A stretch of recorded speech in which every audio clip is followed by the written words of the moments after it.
On a nos Bibles avec nous. Nous allons passer à la lecture de la parole. Est-ce qu'on pouvait nous lever avec nos Bibles? Dans 2 Rois chapitre 5. 2 Rois chapitre 5.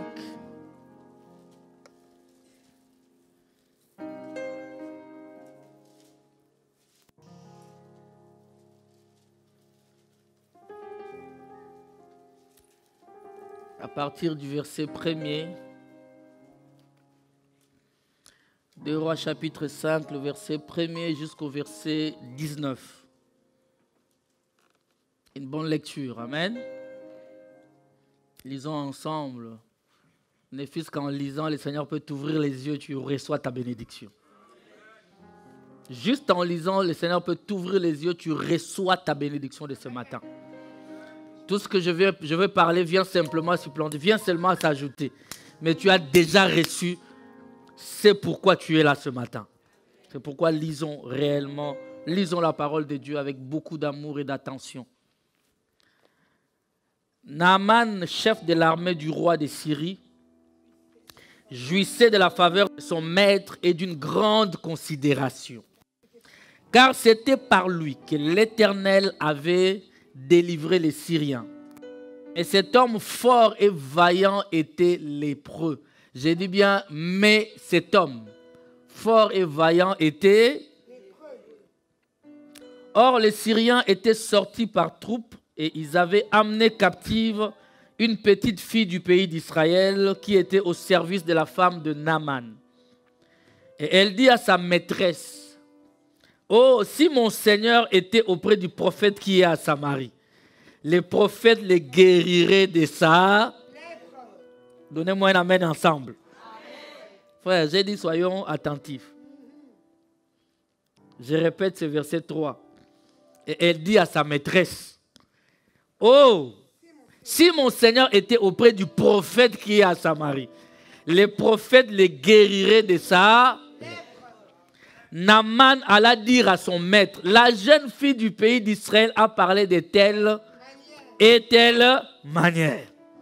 Et le roi de Syrie dit: va, rends-toi à Samarie et j'enverrai une lettre au roi d'Israël. Il partit, prenant avec lui 10 talents d'argent, 6000 cycles d'or et 10 vêtements de rechange. Ah, témoigner, quelqu'un va venir avec tout ça. Ah! Allez témoigner. Tu ne rentreras pas bredouille. Maï. Il porta au roi d'Israël la lettre. Écoutez bien. Le verset 6. Il porta au roi d'Israël la lettre où il était dit: maintenant, quand cette lettre sera parvenue, tu sauras que je t'envoie Naaman, mon serviteur, afin que tu le guérisses de sa lèpre. Après avoir lu la lettre, le roi d'Israël déchira et dit: suis-je un Dieu pour faire mourir et pour faire vivre? Qu'il s'adresse à moi afin que je guérisse un homme de sa lèpre. Sachez donc et comprenez qu'il cherche une occasion de dispute avec moi. Lorsqu'Élisée, dit avec moi lorsqu'Élisée, a dit avec moi lorsque le pasteur Matthieu. Ah, j'aime la parole de Dieu. Il dit: lorsqu'Élisée, homme de Dieu, apprit que le roi d'Israël avait déchiré ses vêtements, il l'envoya dire au roi: pourquoi as-tu déchiré? C'est ça notre thème, n'est-ce pas? Pourquoi as-tu déchiré tes vêtements? Alléluia. Pourquoi? Laisse-les venir à moi.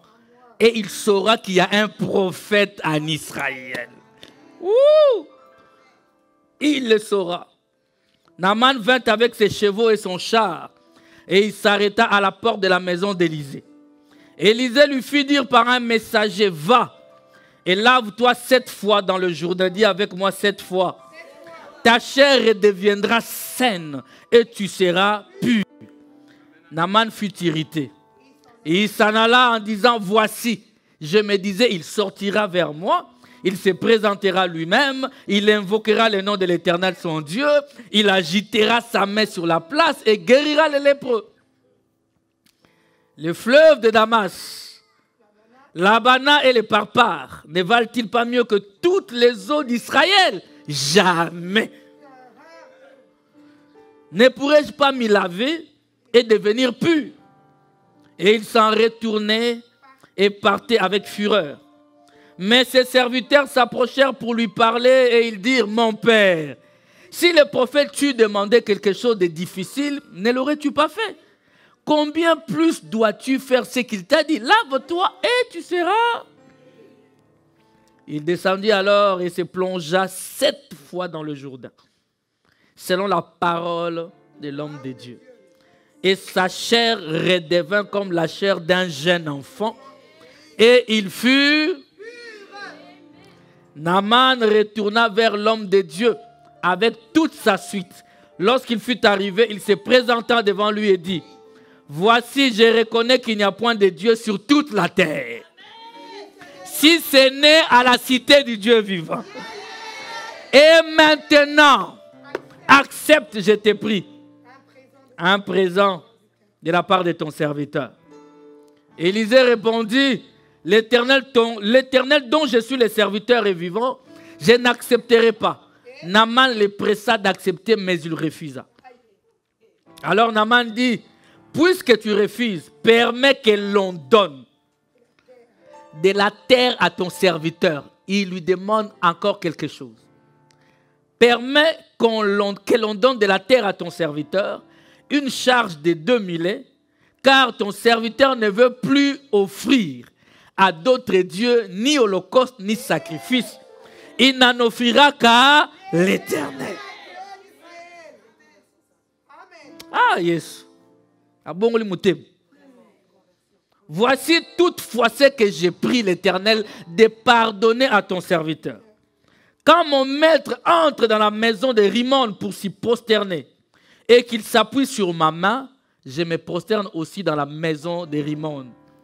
Veille l'Éternel pardonner à ton serviteur lorsque je me prosternerai dans la maison de Rimon. Élisée lui dit, va, donnez-moi un amen fort. Nous pouvons nous asseoir. Alléluia. Tu comprends pourquoi je t'avais dit faire attention à la lecture. Hein? C'est tellement bien, c'est tellement... Alléluia. C'est succulent. Amen. C'est agréable la parole de Dieu. Hier, après la méditation, j'étais sur mon lit, j'étais en train de lire. À un moment donné, la joie tellement. J'étais tellement heureux d'entendre le Saint-Esprit te dire, là, il faut dire ça. Là, il faut dire ça. J'ai commencé à dire, merci Saint-Esprit, merci. J'ai fermé ma tablette, j'ai dit, merci Saint-Esprit. Alléluia. Ah, bien-aimé, y a-t-il des enfants de Dieu qui aiment la parole de Dieu? Bien-aimé, nous aimons la parole. C'est la clé de toute chose. Amen. La parole qui est Christ.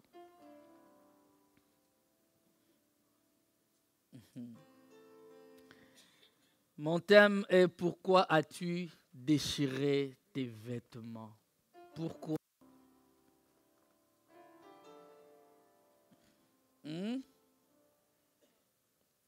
Vous savez, à chaque tenue dans la vie, à chaque tenue correspond normalement une autorité ou un mandat. Ça sera ce dimanche et le dimanche prochain, on va clôturer.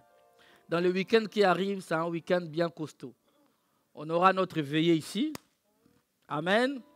Nous aurons notre veillée et on aura la Sainte Seine la même nuit. Et les dimanches, nous serons encore ici dans la prière. Et je vais clôturer ce message. Et Dieu va nous faire beaucoup de bien. À chaque vêtement, à chaque habit, parce que le vêtement a comme synonyme habit, correspond une autorité. Amen. Correspond un mandat. Raison pour laquelle vous allez voir, il y a des vêtements de travail, par exemple. Quand vous voyez quelqu'un avec un vêtement quelconque, vous savez immédiatement dire ce qu'il fait dans la vie. N'est-ce pas? Un vêtement, c'est tout ce qui sert à couvrir le corps humain. Ça, c'est très simple, n'est-ce pas? Tout ce qui sert à couvrir. Les vêtements a été fait pour couvrir le corps humain.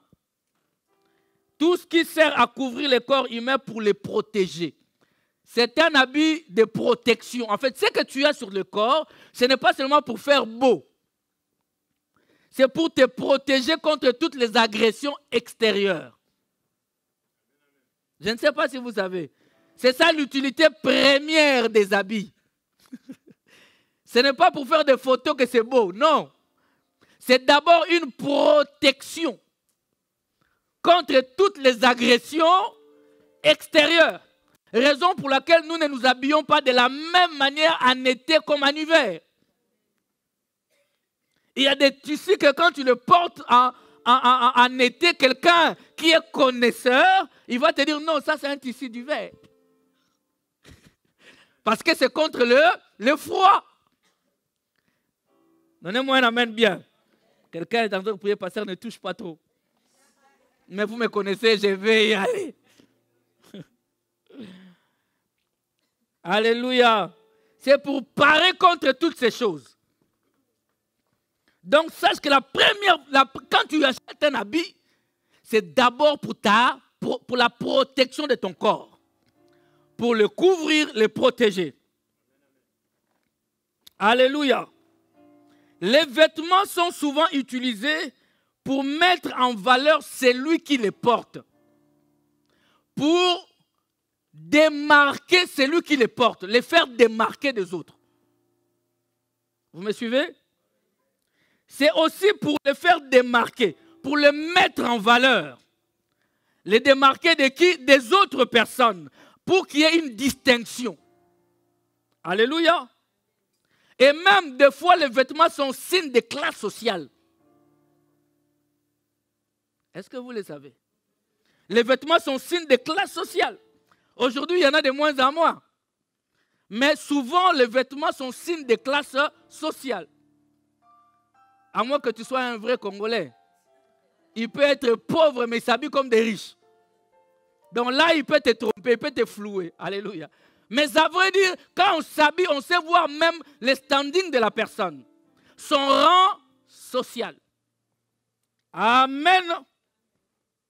C'est comme aujourd'hui, il y a certains habits, certaines personnes, quand elle est habillée, tu peux de toi-même les regarder et dire, ça fait classe royale. Ça fait prince et princesse. Ça fait reine et roi. Donnez-moi un amen bien. Je peux ouvrir ma parenthèse. Ce n'est pas une parenthèse, mais c'était préparé. Alléluia. Oui, il y a des manières de s'habiller. Vous ne verrez jamais une reine s'habiller avec des mini-jupes. Donnez amen. Pourquoi? Parce que ce n'est pas son rang. Aïe, aïe, aïe. Une reine n'est pas dans la légèreté. Ah, donne-moi un amen bien, je vais parler. Une reine s'habille de manière décente. Va voir. Passons seulement par l'Angleterre. On voit comment elle s'habille, n'est-ce pas? La femme de William, là, c'est qui? Tu peux croire, d'après certaines personnes, vous pouvez croire que c'est une vieille personne.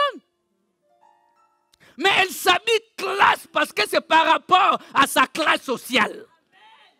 Ce qu'elle est, elle ne peut pas laisser son corps à découvert. Ce n'est pas digne d'une reine. Oh, est-ce que je parle de reine ici ce matin? Ce n'est pas digne d'une. La reine se couvre. La reine ne laisse pas sa poitrine dehors.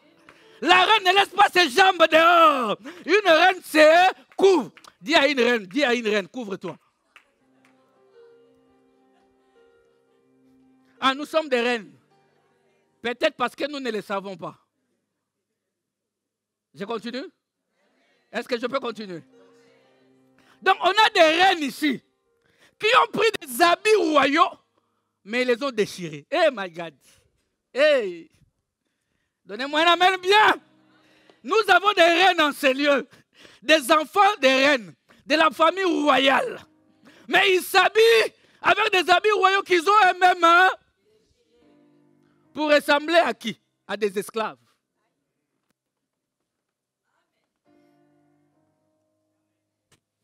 Ah, j'attendais quelques amens avant de continuer. Il ne faut pas me détester. Amen. Oui. Bien-aimés, regardez seulement. Et d'ailleurs, je vous ai toujours dit, beaucoup de ces stars que vous voyez hollywoodiennes, c'est quand ils sont sur scène. Dans leur vie, ils ne s'habillent même pas comme ça. Vous êtes en train de copier quelqu'un lorsqu'il est sur son lieu de travail. Est-ce que toi, tu vas t'habiller comme un policier partout? Mais oui. Et il est sur son lieu, c'est sa tenue de travail. Pour attirer les gens, elle s'habille sexy. Elle monte sur scène, elle laisse son corps dehors.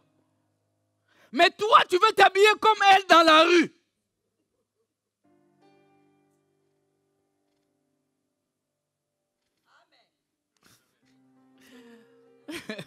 Mais qu'est-ce qui se passe? Si vous n'êtes pas content, je vais insister. Amen. Ah! Toi, tu prends des habits d'une fonction, de la fonction de quelqu'un. Toi, tu commences à marcher avec ça dans la rue. Mais elle s'habille comme ça pour son lieu de travail. Quelque chose ne va pas. Moi, j'ai toujours dit, les adultes là, c'est déjà peine, hein? Il n'y a que le Saint-Esprit qui peut t'aider. N'est-ce pas? Mais nos enfants de Kodim, je veux dire à la sœur Nadège, les enfants de Kodim, n'habillez pas nos enfants n'importe comment. Je t'interdis, je suis leur père spirituel, c'est interdit. Ne les habillez pas n'importe comment. Ne commencez pas à 8 ans à habiller nos enfants sexy à 8 ans. Ne maquille pas nos enfants à 6 ans. Ne les maquille pas. Est-ce que quelqu'un m'a entendu? Ne les maquille pas. Pas ici. Toi, moi j'ai dit que le Saint-Esprit t'aide. Mais nos enfants, on va parler. Laissez nos enfants tranquilles. Ne cherche pas à te ressembler. Non, non, laisse l'enfant. Laissez-les. Laissez-les vivre comme un enfant. Laissez-les comme un enfant. S'habiller comme un enfant. Quand tu vas prendre un enfant de 8 ans, tu te l'habilles en top ici, tu laisses son ventre dehors. Qu'est-ce que tu veux? Elle n'a que 8 ans. Et puis plus tard, tu veux que nous commençons à prier, à intercéder. C'est maintenant qu'il faut bloquer ces esprits-là. Ça rentre dans les habits là, c'est maintenant. Oh, l'enfant doit quand même quoi? Est-ce qu'elle t'a demandé? C'est toi. Tu veux te projeter dans la vie de l'enfant. Laisse l'enfant vivre sa vie d'enfant. Donnez-moi un amen bien. Oui, bien aimé. C'est comme ça que nous devons faire les choses. Habillons-nous par rapport à notre classe. Et si notre roi est roi, nous sommes des enfants du roi. Nous devons nous habiller à la hauteur de notre Dieu. C'est que réclame la royauté. On doit te regarder, voir la différence. Que toi, tu es de la classe royale. Vous n'avez pas vu l'autre là? La femme du petit frère. Elle n'a... Je ne citerai pas son nom ici. La femme du petit frère de William. Elle n'a pas tenu. Quand elle est arrivée, la Queen Maman lui dit, ici. Couvre-la. Ici, là, ça ne se voit pas. Ici, là, ça ne se voit pas. Elle a détourné les pauvres.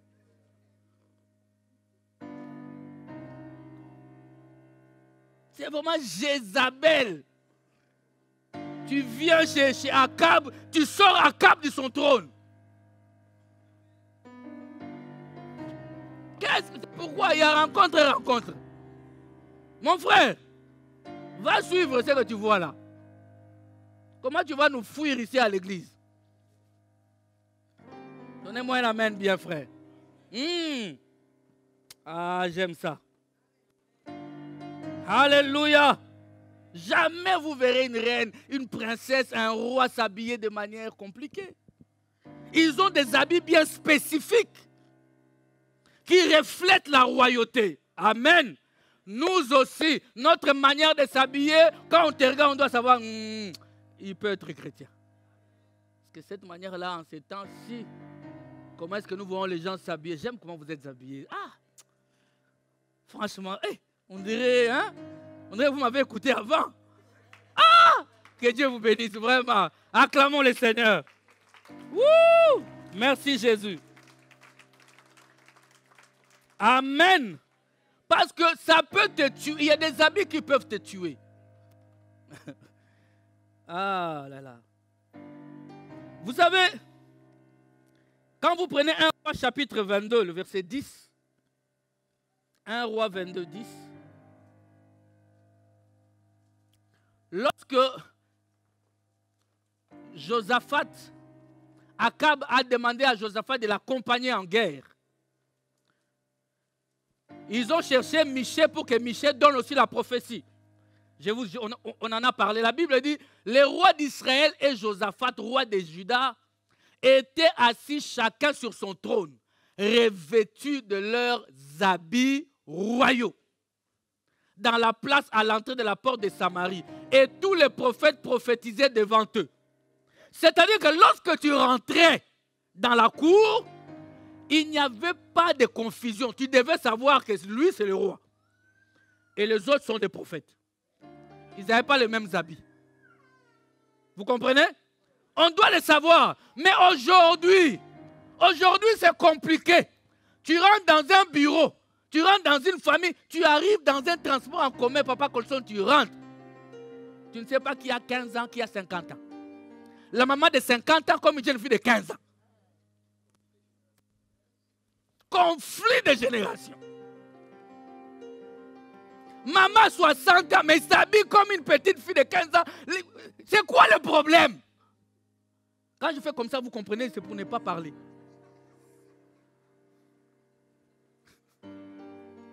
Donnez-moi un amen. Donnez-moi un amen bien. J'ai toujours dit, c'est parce que les hommes aujourd'hui sont démissionnaires. On n'a plus d'hommes à la maison, on a des omelettes à la maison aujourd'hui. Qui ne savent pas que la parole de Dieu dit, le corps de ta femme, c'est ton corps. Et ton corps, c'est le corps de ta femme. Tu ne dois pas aller exposer mon corps à moi dehors. Oh. Pourquoi il y a moins d'amen? Tu ne peux pas mener mon corps dehors? C'est le mien. Ça ne t'appartient plus, c'est le mien. Il ne faut pas aller exposer ça. Donnez-moi un amen bien.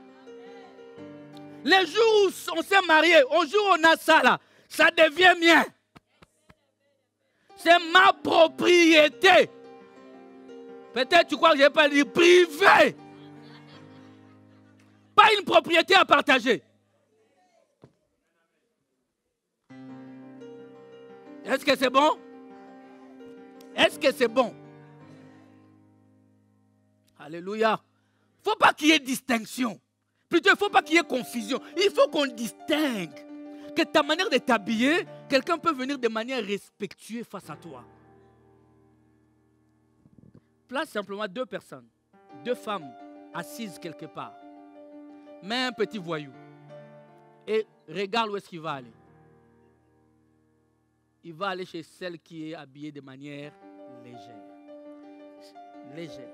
Mais si la même personne, le même petit voyou, a besoin d'une information sérieuse, il va aller chez celle qui était habillée de manière décente. Ton habillement te renvoie ce que tu es. Je vais le dire combien de fois. Ton habillement. Et bien, mais ça ne choisit pas des hommes. Ce n'est pas parce que c'est la fête de mariage qu'il faut s'habiller de manière indécente. Ça ne change pas. La Bible n'a pas dit habillez-vous de manière décente à l'église et de manière indécente à la fête.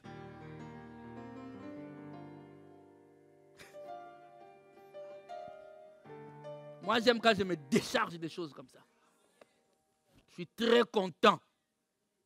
Le Saint-Esprit dit Amen, vas-y. Et j'y vais. Donnez-moi un Amen bien. Donc, quand quelqu'un rentre dans la cour, il savait ces deux-là sont des rois parce que leur habillement différent des autres, n'est-ce pas? Dans 1 Roi chapitre 22, toujours le verset 30. Ah là là là là. 1 Roi 22, 30. 31 et 32. La Bible dit, écoutez attentivement. Le roi d'Israël dit à Josaphat, je veux me déguiser. Écoutez, pour aller au combat. C'est-à-dire que Josaphat dit, plutôt Akab dit à Josaphat, je veux enlever mes habits royaux. Je veux me déguiser comme un simple soldat. Vous comprenez? Dit, je veux me déguiser pour aller au combat. Mais toi, revêt-toi de tes habits. J'ai dit à quelqu'un, ne déchire pas tes habits, ne les enlève pas. C'est quelle introduction? Ne retire pas tes habits, ne les enlève pas. Il dit, mais toi, revêt-toi de tes habits. Et le roi d'Israël, donc, Akab se déguisa et alla au combat. La suite, 31. Les rois de Syrie, parce qu'ils allaient en combat contre les rois de Syrie. Maintenant, le roi de Syrie avait donné cet ordre, écoutez bien, aux 32 chefs de ses chars. Vous n'attaquerez ni petit ni grand, mais vous attaquerez seulement le roi d'Israël. 32.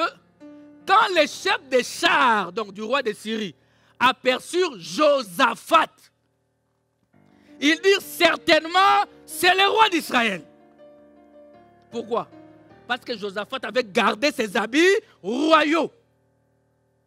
Donc on savait, quand vous lisez la suite, les 32 chefs de chars du roi de Syrie ne connaissaient pas le visage du roi Akab. Et ils voulaient voir les habits royaux. Donnez-moi un amen bien. Et ils s'approchèrent de lui pour l'attaquer. Josaphat poussa un cri. Il dit, hey, j'ai les habits royaux, mais ce n'est pas moi, Akab. Ne m'attaquez pas. Alléluia. Alléluia. Mais ce que tu dois savoir, apprends simplement à porter les habits que Dieu t'a donnés. On va y revenir. Ne prends pas les habits d'autrui. N'emprunte pas ce qui n'est pas à toi. Alléluia. Il y a des habits de guerre. Mais toi, tu prends les habits de ville pour aller en guerre avec, ça ne va pas.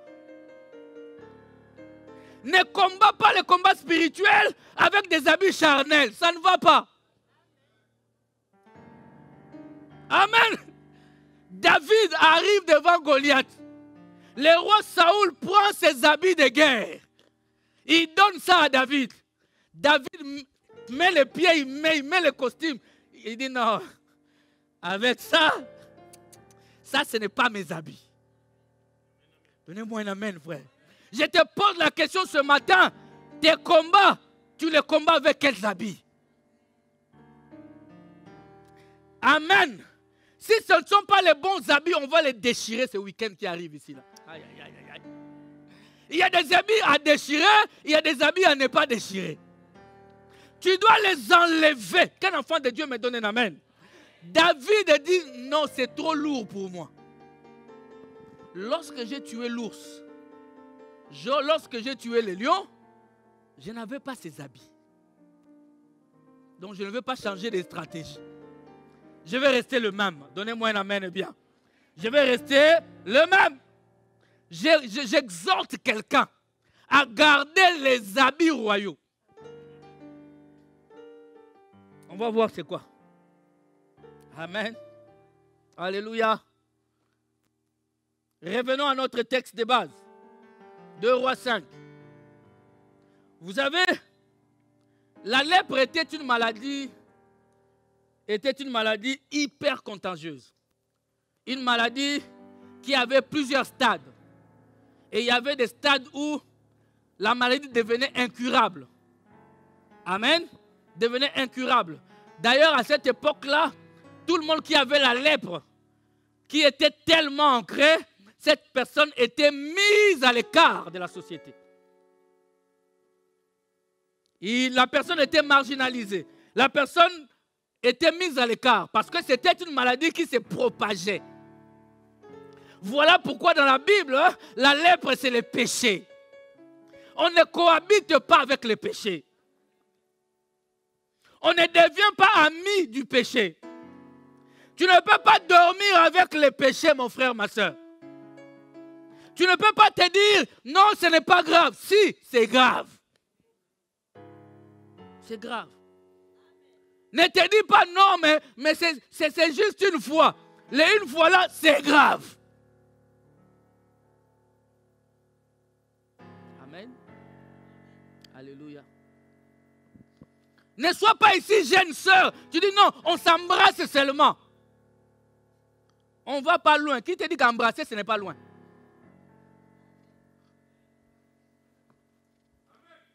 Ah, quelqu'un t'avait dit ça. Hein? On sait ce qu'on vous a enseigné. On s'embrasse seulement. On s'embrasse seulement et on attend. On t'avait dit qu'embrasser, ce n'est pas aller loin. C'est prêt, hein? Si c'est lui qui regarde une femme, il regarde seulement. Il a péché. Et toi, embrasser, ce n'est pas un péché. Vous écoutez n'importe quoi, vous partagez n'importe quoi. Des envoyés de diables qui se mettent devant la chair et prêchent, embrasser, ce n'est pas un péché. Imaginez un tel monsieur. Je te laisse imaginer. Mais je ne veux pas imaginer avec toi. Donnez-moi un amen bien. Si regarder seulement, c'est un péché. Maintenant, embrasser. Et tu viens avec nous ici. Témoigner, témoigner. Donnez-moi un amen bien. La lèpre, tu ne peux pas être là à côté d'un lépreux matin, midi, soir. Ça même lui annoncer Christ. Quand il raconte ses histoires, quand il raconte ses bêtises, toi aussi tu es là, tu souris. Tu seras contaminé. Tu seras contaminé. Non, mais il est gentil. Mais il est gentil. Mais il est. Les il est là, tu peux ajouter ce que tu veux. Hein. Mets l'adjectif que tu veux. Mais il est gentil.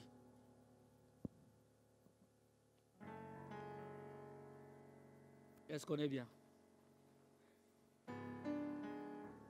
Et voilà pourquoi certains théologiens disent, si Naaman, malgré sa lèpre, pouvait encore travailler, pouvait encore rester avec sa femme et dans son foyer, c'est que Naaman, sa lèpre n'avait pas encore atteint un niveau de contamination élevé. Amen. C'est juste une théorie. Toujours est-il qu'il avait là. Et lorsque nous lisons, est-ce que vous êtes là?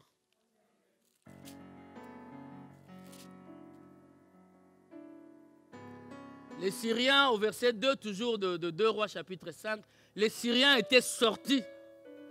La Bible dit, or les Syriens étaient sortis par troupes et ils avaient emmené captive une petite fille du pays d'Israël qui était au service de la femme de Naaman. Amen. À vrai dire, en fait, la Syrie n'a jamais été en paix, en bon terme avec Israël. Ils n'ont jamais vécu dans la concorde. Ils n'ont jamais vécu dans l'harmonie, en fait. Non. Au temps du roi David, la Syrie, d'ailleurs, payait un tribut à Israël. Mais ici, nous voyons au temps du prophète Élisée, la Syrie s'est affranchie. Amen. La Syrie a commencé même à embêter Israël. Ils entraient, ils faisaient des incursions. Alléluia. Ils rentraient et ils amenaient des enfants, ils partaient avec. Ils amenaient les Juifs, ils sortaient avec captifs dans leur pays. Alléluia. Considérés comme des butins de guerre qu'il amenait. C'était des incursions fréquentes. C'était même des pillages quand ils rentraient. Donc Israël n'était pas vraiment en sécurité en ces temps-là. Pendant tous ces raids, une fois lors de ces raids, qu'est-ce qui s'est passé? Ils ont pris quelqu'un. Ah, dis avec moi, ils ont pris quelqu'un.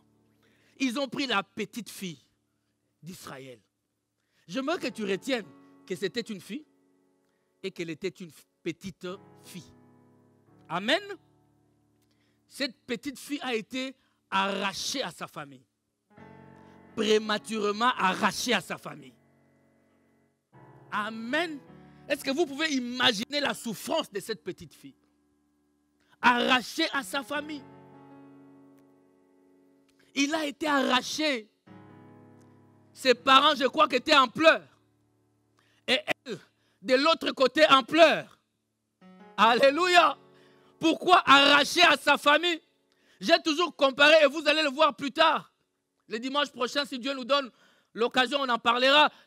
Cette petite fille est en fait Joseph au féminin.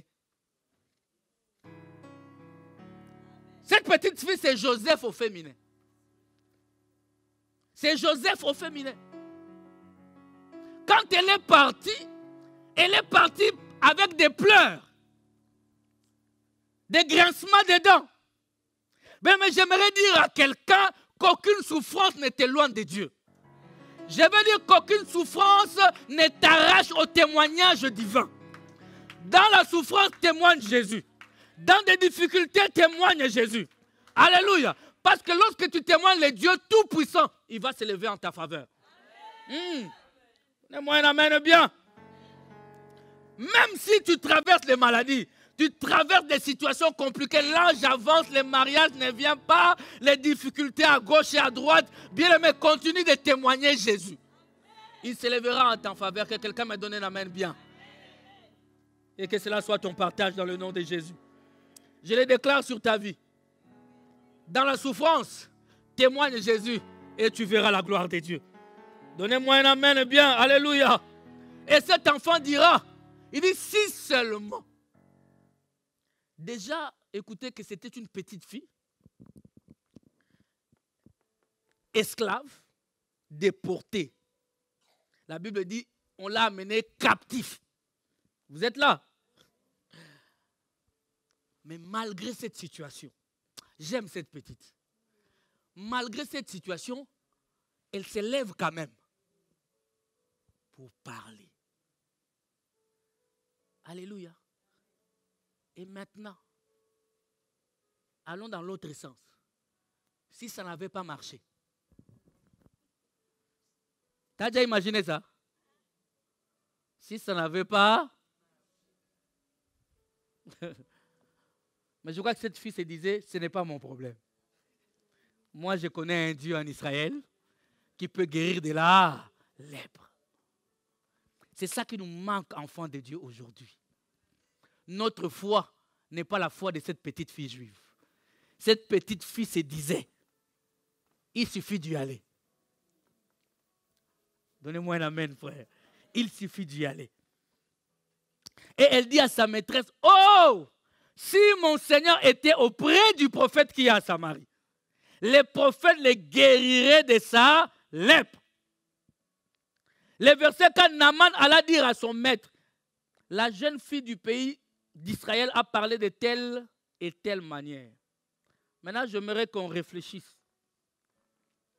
Croyez-vous que cette petite fille a seulement dit, si tu vas là-bas, il y a un prophète qui pour te guérir? Bien-aimé, comment une simple phrase comme ça peut amener la foi dans le cœur de Naaman et de sa femme? Non, je ne sais pas si vous réalisez.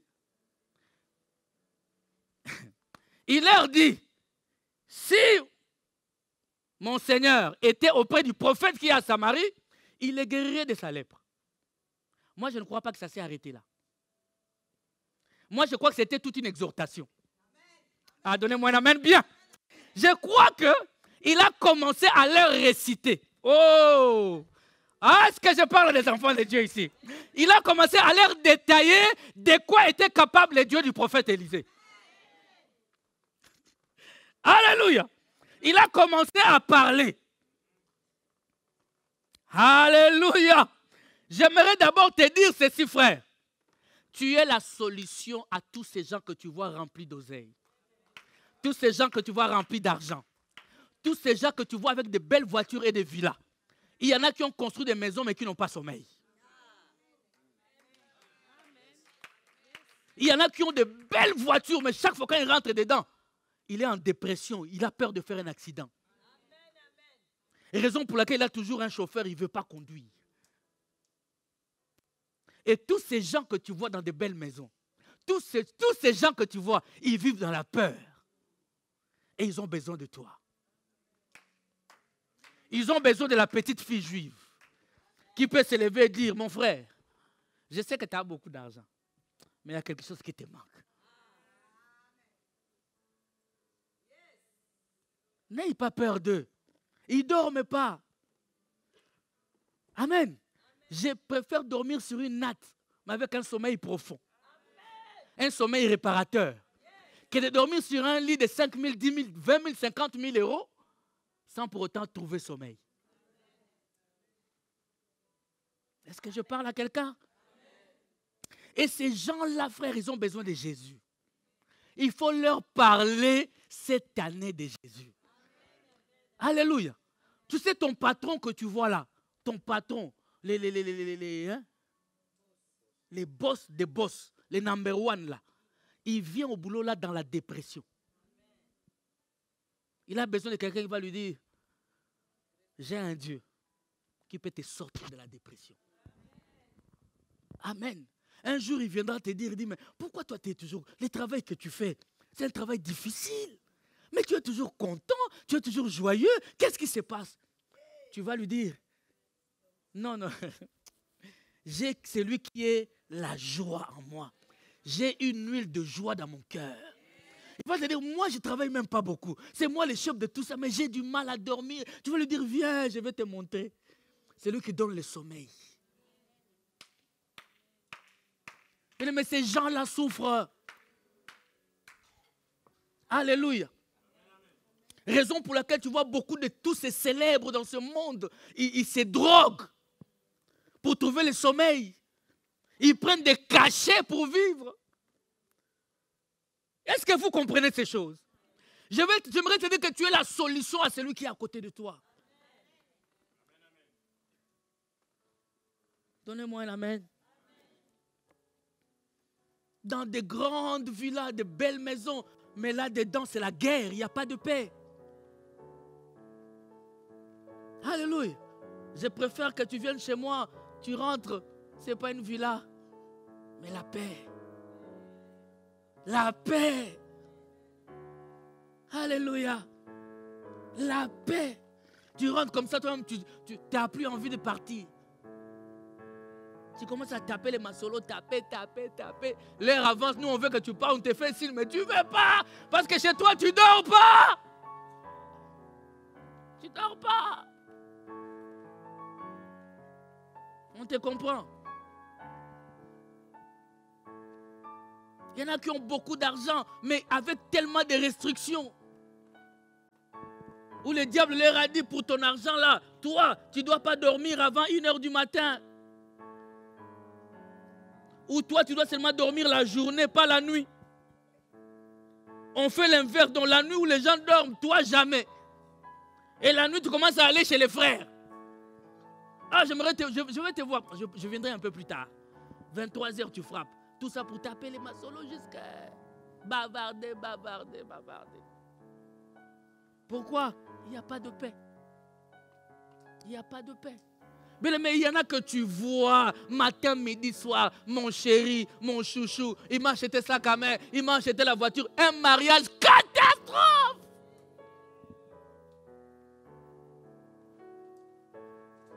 Amen. Si on te dit ce qui se passe dedans, même si cadeau, tu ne prends pas. Nous en sommes entourés de gens comme ça qui ont besoin de Jésus. Est-ce que quelqu'un m'a compris? Un bon amen. Ah, Dieu va tirer gloire même de la bouche des petits enfants. Ça, c'est un amen glorieux. Ça. Amen. C'est-à-dire que quand l'enfant s'est mis à parler, quand elle a parlé à la femme de son Seigneur, à la femme de Naaman, la femme de Naaman était tellement convaincue qu'elle s'est mise à... Elle a appelé son mari. La petite fille juive m'a dit ça. Lui aussi n'a pas hésité. Il est allé voir son Seigneur, le roi de Syrie. Le roi de Syrie a entendu, il a dit non, ça je dois écrire. Il a écrit au roi d'Israël. Mais lorsque tu es convaincu de quelque chose, tu convaincs les autres. C'est seulement quelqu'un de convaincu qui convainc. Je ne sais pas si tu me suis. Alléluia. Donc l'enfant était tellement fort. Parce que si tu dis seulement à quelqu'un, Jésus, c'est compliqué. Il faut des fois parler des exploits. De ce qu'il a fait. Comment il l'a fait. Qu'est-ce qu'il a accompli. Alléluia. Cet enfant a commencé à leur parler. Il y avait un prophète qui s'appelait Élie. Mais il dit non, Élie est déjà mort. Mais Élie a son fils, Élisée. Cet homme, il a reçu quelque chose de la part de Dieu. Que quelqu'un me donne un amen bien. Cet homme, je crois que cette petite a dit, je me souviens d'un jour, lorsque Élisée a traversé le fleuve Jourdain, les enfants ont commencé à crier. Monte chauve, monte chauve. Il dit, c'est un homme puissant. Là, je vois la femme de Naaman en train d'écouter. Oh my God. Oh my God. Il lui dit, je connais, cet homme est puissant. Les enfants étaient en train de crier, chauve, monte. Cet homme que tu vois là est devenu, a eu sa calvitie en un jour. À cause de la puissance de Dieu. Les cheveux l'ont laissé. Vous êtes avec moi? Quand elle parlait, la femme, c'était une conversation entre deux dames. Une dame et sa servante. Elle écoutait. Vous savez, il y a toujours un temps où tu as fini de travailler. Alors ils étaient là assises. Elle a constaté que la dame, son cœur était prédisposé. Elle a commencé à insérer la sémence. Et elle lui dit, cet homme a regardé les enfants. Et cet homme a invoqué les ours. Sont sortis de nulle part et ont dévoré ses enfants. Quoi? Oui, ça c'est encore rien, il est puissant. La femme l'a dit, continue un peu ma fille. J'étais là, ne vous inquiétez pas, j'étais là. Je vous explique vraiment parce que j'étais là. Il dit, continue un peu, qu'est-ce qu'il a encore fait? Il a dit, cet homme, il est très puissant. Il est rentré dans une ville un jour. Il leur a demandé est-ce que ça va bien. Ils lui ont dit, oui, ça va. Mais les eaux de la ville sont polluées. On n'arrive pas à boire de l'eau. La femme dit, mais qu'est-ce qu'il a fait encore cet homme? Oh, il leur a demandé du sel. Il leur a dit, allons à la source des eaux. Ok, quelqu'un me donne un amen bien. Il a amené les représentants de la ville à la source des eaux. Il a versé. Et la source a été assainie. Les eaux ont été purgées. Il dit, quoi? Il existe un homme comme ça en Israël. Il dit, oui, ce n'est pas encore fini. Ah, l'enfant de Dieu me donne un amen bien. Mais Dieu peut faire des choses que tu ne peux imaginer. Alléluia. C'est un homme fort. Cet homme est puissant, il est costaud. Cet homme, une fois, alléluia, ils sont allés couper du bois. Chercher un homme qui avait emprunté sa hache. Sa hache est tombée dans l'eau. Il dit, mais ne me dis pas qu'il a fait remonter ça. Oui! Il a fait remonter la hache. La hache est remontée sur... Il dit, mais non, nous en Syrie, on a des physiciens. Ils nous ont dit que chose pareille ne peut pas se faire. Mais, maîtresse, ça s'est accompli. Et cet homme est seulement ici à côté, le pays voisin. Dis seulement à mon maître. Ah, my God, j'aimerais que Dieu te donne l'onction de parler. Que tu saches parler. au cœur troublé et qu'il retrouve la paix. Alléluia. Ah, je ne sais pas si tu es heureux ce matin. Ah, je ne sais pas. Alléluia. Il lui dit, c'est un homme puissant. Cette petite fille a détaillé les choses. Amen. Il a détaillé, il a parlé, il a expliqué. Cette femme a dit, nous on doit aller voir cet homme. C'est pas possible. Mon mari là va vers... Non, mon mari ne mourra pas. Son mari arrive.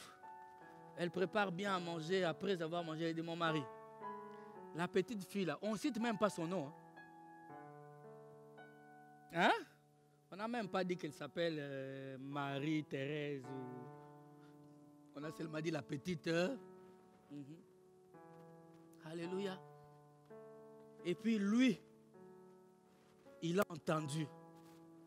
Je crois qu'un bon soldat, il a dit non, non, appelle-les. Appelle-moi cette petite-là. Viens ici, répète ce que tu as dit.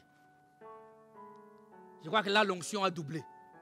La petite fille a bombardé encore d'autres choses. Elle a dit non, je vais voir le roi. Donnez-moi un amen, frère. Et quand il est parti, il a demandé au roi. Le roi lui dit, ok, je vais faire une lettre. Quand tu iras, tu lui présenteras la lettre. Vous voyez bien, mais il y a des gens, c'était un homme, la Bible dit, un homme vaillant. Un homme fort, mais lépreux. Amen. Mais lépreux. Dans nos vies également, il y a des choses que nous ignorons sur la vie des autres. C'est pourquoi que personne n'est intimide. Ne te considère pas moins que rien parce que quelqu'un s'est marié. Ne te considère pas sous-homme parce que quelqu'un est millionnaire. Ne te considère pas, non, bien-aimé. En plus, si nous avons Jésus en nous. Jésus. C'est lui qui a accepté, ma fille, de donner sa propre vie. Et c'est quoi l'or et l'argent? Il a accepté de donner sa propre vie. Et toi, tu crois qu'il va te priver de l'or et de l'argent?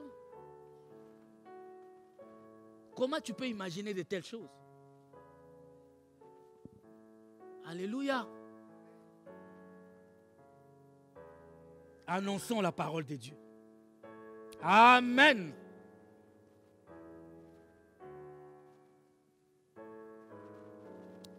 Il y a 4 types de personnes, peut-être qu'on va s'arrêter là aujourd'hui. Amen. Il y a la petite fille juive. Il y a Naaman l'officier. Ok? Il y a les rois d'Israël. Et il y a les prophètes Élisée. Ok? La petite fille juive, n'ayant pas d'autorité pour guérir, il a parlé de celui qui pouvait guérir. Amen. La petite fille juive, n'ayant pas les vêtements qui lui donnent l'autorité de guérir, elle a simplement dit, si tu vas chez celui qui est cette autorité, celui qui l'a, lui, il peut te guérir. Amen. Raison pour laquelle, mon frère, ma soeur, il faut savoir ta limite dans la vie. Est-ce que je parlais? Oui. Ne commence pas à faire des choses dont tu n'en as pas la capacité. Ne commence pas. Ne commence pas à fabriquer les parler en langue. Toi, tu ne parles pas en langue. Pourquoi tu la fabriques? Ce n'est même pas ça qui nous conduit au ciel. Pourquoi tu fabriques? Alléluia. Dieu t'a mandaté de faire quelque chose, fais-le. Mais ce qu'il ne t'a pas mandaté de faire, ne le fais pas. Ne le fais pas. Même si on te dit comment, dis-toi, moi, ce n'est pas encore mon niveau.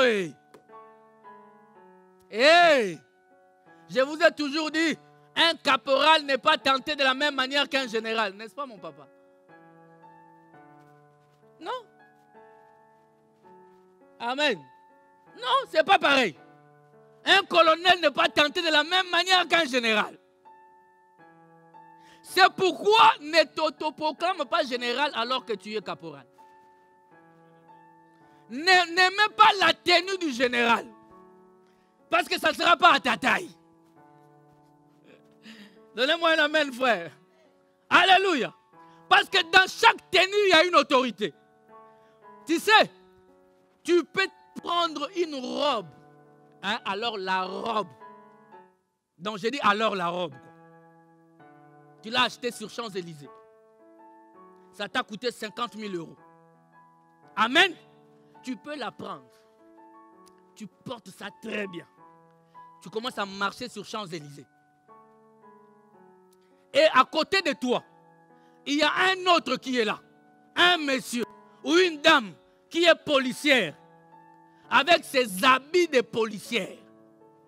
Lorsqu'une voiture arrive, toi avec ta robe de 50 000, tu fais ça, la voiture ne va pas s'arrêter. Non, tu ne m'as pas compris. Mais cette dame, avec sa tenue qu'on lui a donnée gratuitement, on lui a donné une tenue qui représente une autorité. Même si tu viens à quelle vitesse, s'il fait ça, tu dois t'arrêter. Ah, j'ai pris que Dieu te donne des habits d'autorité. Alléluia. Qui permettra à ce que, bien-aimé, sur l'autoroute là, quelqu'un qui vient, tu fais seulement ça. Vous savez, nous ignorons l'autorité que nous avons.